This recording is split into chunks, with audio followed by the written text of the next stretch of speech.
সবার অভিযোগ এলাকার উন্নয়নের ছোঁয়া খুব একটা গত 18 বছরে প্রতিষ্ঠিত হয়নি। কিন্তু আমরা জানতাম বৃহত্তর ফরিদপুর, বিশেষ করে শরীয়তপুর, মাদারীপুর, গোপালগঞ্জ এবং ফরিদপুর, সেটার ব্যাপক উন্নয়ন হয়েছে, এটা আমরা জানতাম। কিন্তু আমাদের কাছে মনে হয়েছে এখনো পর্যন্ত অবকাঠামো খাত অবহেলিত, জরাজীর্ণতা আছে, মানুষের দুর্ভোগ হচ্ছে, গুরুত্বপূর্ণ সড়কগুলি অকেজ হয়ে পড়ে আছে, অচল হয়ে পড়ে আছে। খুবই দুর্ভাগ্য। অর্থাৎ এই জায়গায় উন্নয়নের নামে অর্থের আত্মসাৎ হয়েছে, অপচয় হয়েছে, দুর্নীতি হয়েছে।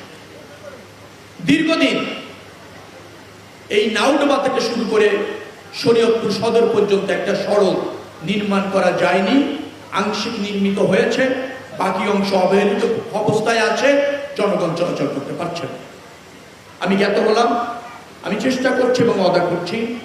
কিছুটা ল্যান্ড অ্যাকুইজিশনের সমস্যা রয়েছে, দীর্ঘদিন ধরে সমাধান করা যায়নি। ডিসি মহোদয় এখানে আছেন, তিনি বলেছেন দ্রুততম সময়ের মধ্যে তিনি করবেন, এবং আমি চিফ ইঞ্জিনিয়ার সহ দায়িত্বপ্রাপ্তদের সাথে কথা বলেছি। আমরা দ্রুততম সময়ের মধ্যে এই রাস্তাটি সম্পূর্ণভাবে নির্মাণ করে চলাচলের উপযুক্ত করে দেব। আরেকটি দাবি হয়েছে এই রাস্তাটি যাতে চাঁদপুর হাইওয়ের সাথে বর্ধিত করে যুক্ত করে দেওয়া যায়, সে দাবিও মেম্বার অফ পার্লামেন্ট করেছেন। আমি সেটাকেও বিবেচনায় নিয়েছি। আমরা চেষ্টা করব দ্রুততম সময়ের মধ্যে সেটাকে বর্ধিত করে চাঁদপুর মহাসড়ক যাওয়ার, চাঁদপুরে যাওয়ার যে মহাসড়কটি আছে তার সাথে যুক্ত করে দেওয়ার জন্য। রেল মন্ত্রণালয়ের যে রেল লাইনটা এখানে আছে, সেখানে নাকি এই অঞ্চলে কোনো স্টপেজ নাই। যারা করেছেন, আমি মনে করি এই এলাকায় একটা স্টেশন থাকার দরকার ছিল, প্রয়োজন ছিল, তারা স্কিপ করে গিয়েছেন। আমরা এই অঞ্চলে একটি রেল স্টেশন যত্রতত্র করা যায় না, এটা আপনারা জানেন।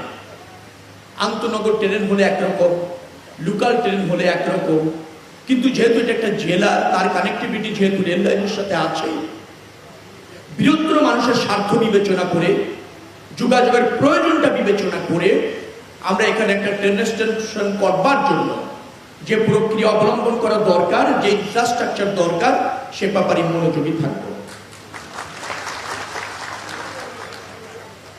আমরা মনে করছি আপনাদের ভোটে নির্বাচিত হয়ে একটি দায়বদ্ধ জনপ্রিয় সরকার বর্তমানে ক্ষমতাসীন আছেন, আমাদের প্রধানমন্ত্রী জনাব তারেক রহমান।